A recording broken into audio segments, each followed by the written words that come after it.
Bonjour, nous voici ici pour la première vidéo de la série Focus Edukisport. Cette série a pour ambition de vous informer sur le projet et de vous donner un petit peu tous les détails sur comment il se déroule. Alors j'ai la chance pour cette premier épisode d'avoir avec moi Gaëlle Hussein. Comment vas-tu? Très très bien. Et puis je suis ravie de voir l'évolution. Et j'espère que ces vidéos apporteront énormément de renseignements pour tout le monde. Eh ben, je te remercie. Alors le concept il est très simple. Il va y avoir 5 questions et on va y répondre. L'idée d'ailleurs, si vous avez des questions, n'hésitez pas pour les prochains focus. Edukisport est un projet de recherche qui va durer 5 ans sur l'usage de l'e-sport dans le milieu éducatif. Donc pour que le chercheur, puisque c'est un doctorant qui va faire sa thèse dessus, plus d'ailleurs d'autres chercheurs de l'Institut des sciences du sport santé puissent travailler, on va créer un dispositif d'ateliers sportifs hebdomadaires dans 20 établissements de l'Académie de Versailles. Donc il va y avoir 16 collèges et 4 lycées. Et ça va durer 5 ans. Alors en plus des ateliers sportifs, il y aura la formation des professeurs, il y aura des réunions avec les parents, il y aura évidemment un tournoi interétablissement pour que les élèves aient un enjeu sur leurs cours hebdomadaires. Et puis il y aura aussi l'organisation de colloques où on va inviter tous les chercheurs qui travaillent sur le lien entre jeux vidéo et éducation, et plus spécifiquement e-sport éducation, pour essayer de faire avancer la recherche. Et l'idée à la fin de ce projet, c'est de savoir comment utiliser l'e-sport à l'éducation nationale.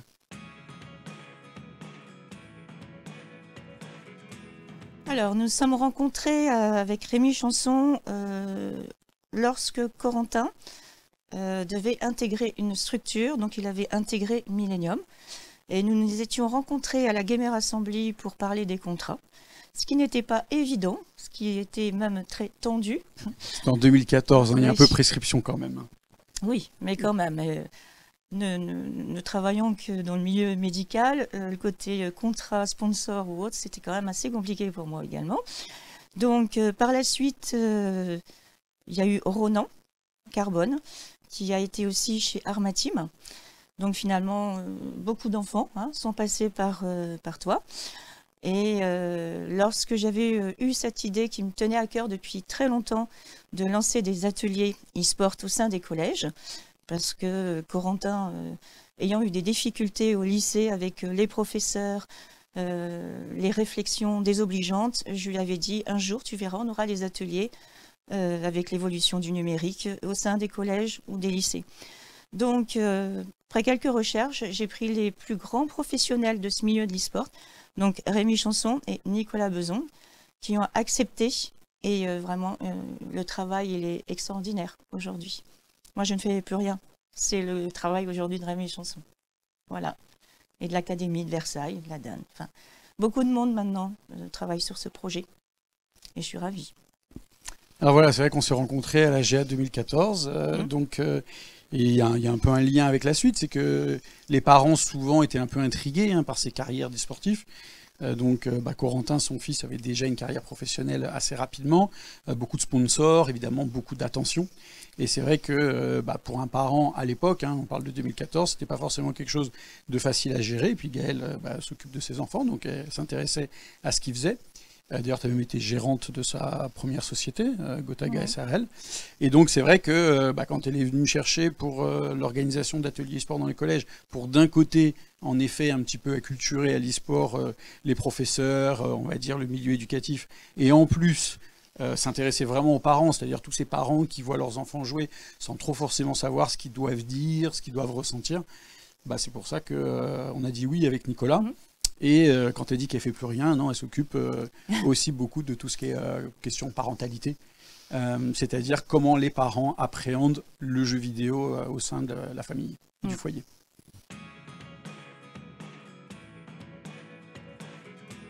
S'impliquer, pour moi, c'est une grande chose. Je pense qu'il est important aussi de montrer aux parents qui ont également du mal à suivre leurs enfants, surtout dans le domaine du jeu vidéo. Ce n'est peut-être pas tout à fait en même temps la même génération qu'aujourd'hui. Et je pense que c'est intéressant aujourd'hui que ce soit bien diffusé. Alors moi, ce qui m'a poussé à m'impliquer, c'est 2 choses. La première, c'est en effet, pendant très longtemps, il y avait une séparation entre d'un côté le jeu vidéo et d'un côté l'école. On considérait que c'était deux mondes, deux univers complètement séparés et différents. Alors que, je prends mon exemple, j'ai été pendant longtemps au club d'échecs de mon collège, puis de mon lycée, et pour moi, l'e-sport et le jeu vidéo, c'est un peu un jeu d'échecs, mais version numérique un peu plus moderne, et j'ai toujours considéré que ça m'avait apporté beaucoup de choses, que ce soit en termes d'anticipation, de réflexion, de sociabilisation, etc. Donc j'ai jamais vraiment compris pourquoi le jeu vidéo était à ce point stigmatisé. Et puis alors la deuxième chose, alors vraiment là sur le projet du Kisport, il y avait une petite frustration sur ce que nous faisions avec les Yvelines, c'est le côté recherche, c'est-à-dire qu'on en faisait, mais on n'avait pas les moyens de faire une recherche vraiment approfondie, parce que chaque année, on ne savait pas forcément si le projet allait se renouveler, dans les mêmes établissements, etc. Et là, c'est vrai, quand il y a eu la possibilité d'avoir vraiment un dispositif expérimental qui dure 5 ans, dans 20 établissements, c'est-à-dire que si à un moment donné, il y a un problème ou pas dans un établissement, il y en a 19 autres. Donc voilà, je sais que pour la recherche, ça va vraiment faire évoluer les choses. Au niveau français, c'est évident, mais même au niveau européen. Et le fait de pouvoir participer à un dispositif d'aussi grande ampleur de recherche, c'est vraiment quelque chose qui m'a vraiment motivé.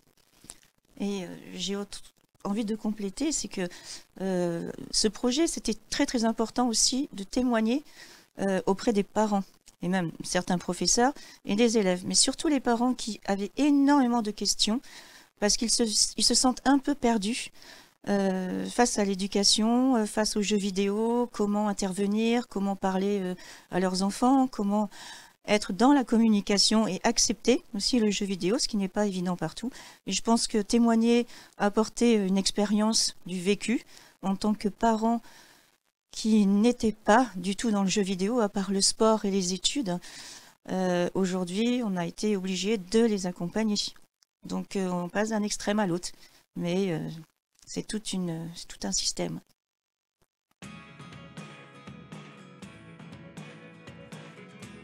Ces 3 réunions parentalité ont apporté énormément de renseignements.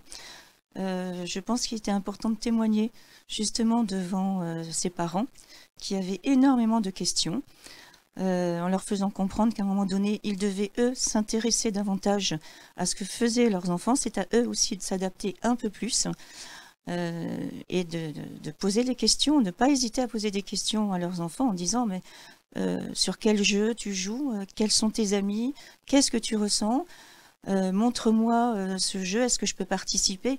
Je crois qu'il faut aujourd'hui que les parents s'investissent un peu plus et la communication ira d'elle-même, de toute façon. Voilà, mais c'était très instructif. Alors les réunions parentalité dans les 3 établissements, c'était vraiment extrêmement enrichissant, parce qu'on a vu 3 profils très différents au niveau des parents, mais dans les 3 cas, des parents extrêmement intéressés justement par ces questions-là. Alors avec leurs remarques, leurs critiques, leur enthousiasme. On avait pas mal de parents qui nous disaient nous à la maison, pas de jeux vidéo, on est très contents qu'ils le fassent de manière encadrée. On a eu la majorité des parents qui expliquaient que ça se passait très bien à la maison, mais justement, si ça pouvait apporter des débouchés professionnels ou autres. Et puis certains qui étaient plutôt en conflit avec leurs enfants sur cette question-là, et donc voulaient savoir un petit peu pourquoi l'éducation nationale s'y intéressait. Mais beaucoup de bienveillance, beaucoup de questions, beaucoup d'interrogations. Et non, c'était important, et c'est vrai qu'en effet, aujourd'hui, le jeu vidéo, c'est la première industrie culturelle de France, et elle est très peu abordée au niveau des établissements scolaires par rapport à la musique ou les arts plastiques, etc., qui ont le droit à des heures à part entière. Donc je pense que c'est intéressant aujourd'hui que l'éducationnel s'y intéresse, parce que ça accompagne les enfants et les élèves, même si on parle de lycée, et que les parents aussi n'ont pas forcément toujours les clés. Donc c'est intéressant que les élèves les trouvent ailleurs.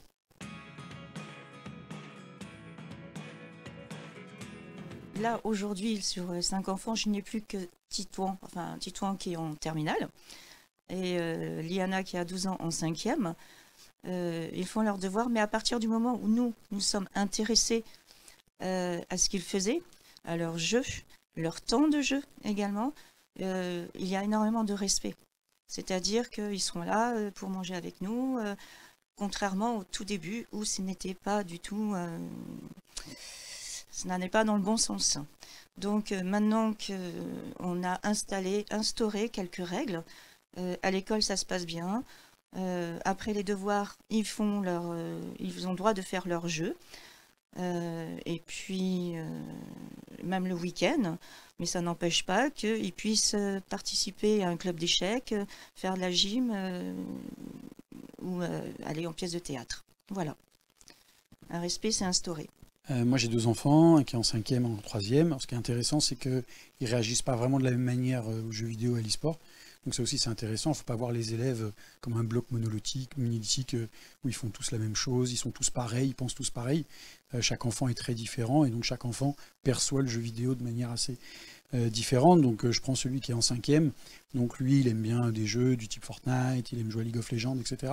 Et c'est un moyen supplémentaire de jouer avec ses copains. C'est-à-dire qu'ils vont par exemple jouer le matin à la console, l'après-midi aller faire un foot au stade à côté. Donc on est vraiment sur une activité supplémentaire. Et en effet, je rejoins totalement Gaël sur le fait qu'à côté de ça, il va faire du ping-pong, à côté de ça, il fait du handball, etc. Il faut surtout voir le jeu vidéo comme une porte ouverte, mais pas du tout les renfermer dedans. C'est-à-dire que si un enfant fait que ça, là en effet, il faut... de point de vue éducatif en tout cas, lui ouvrir d'autres horizons. L'aîné, qui est on va dire un peu plus timide, lui il est déjà dans des jeux où il commence à aller à haut niveau, hein. Il est monté diamant sur Valorant, là il est presque master sur TFT, etc. Donc il a aspect vraiment compétition. Mais c'est vrai que comme à l'école ça se passe extrêmement bien, il y a un vrai suivi au niveau de sa scolarité. L'idée générale c'est tant que l'école va bien, voilà, il n'y a pas trop de problématiques à ce que tu fasses d'e-sport, à condition évidemment que ça se traduise aussi par des rencontres. Donc voilà, il va jouer à Pokémon Go, il va rencontrer ses potes, ils vont aller chasser ensemble, etc. Donc voilà, le jeu vidéo, il faut toujours le voir comme un outil. Et tant que le jeune, il fait beaucoup de choses à côté, je pense que c'est extrêmement enrichissant et intéressant. Mais si à un moment donné, en effet, il y a des parents qui voient que leur enfant fait que ça, c'est là où en effet, il faut discuter, parler, fixer des limites et des règles, pour justement pouvoir que l'enfant continue de s'épanouir. Voilà les 5 questions et donc les 5 réponses. J'espère que ça vous a plu. Le Edukisport va vraiment commencer à partir du 15 novembre au lycée Jules Ferry de Versailles. On a évidemment hâte d'y être. D'ailleurs, Gaël, je crois que tu viendras. Et en plus, pour nous, c'est un peu une nouveauté parce que c'est un lycée. Pour le moment, on n'avait fait que des collèges, donc on a hâte de voir l'accueil des lycéens. Et puis, les 20 établissements vont être bientôt annoncés. Et donc, on sera ravis pendant ces 5 années d'accompagner ces établissements scolaires. Il y a un site qui vient de sortir, edukisport.fr. N'hésitez pas à regarder, il y aura pas mal d'actualités. Et puis sinon, nous, on vous retrouve pour la prochaine vidéo.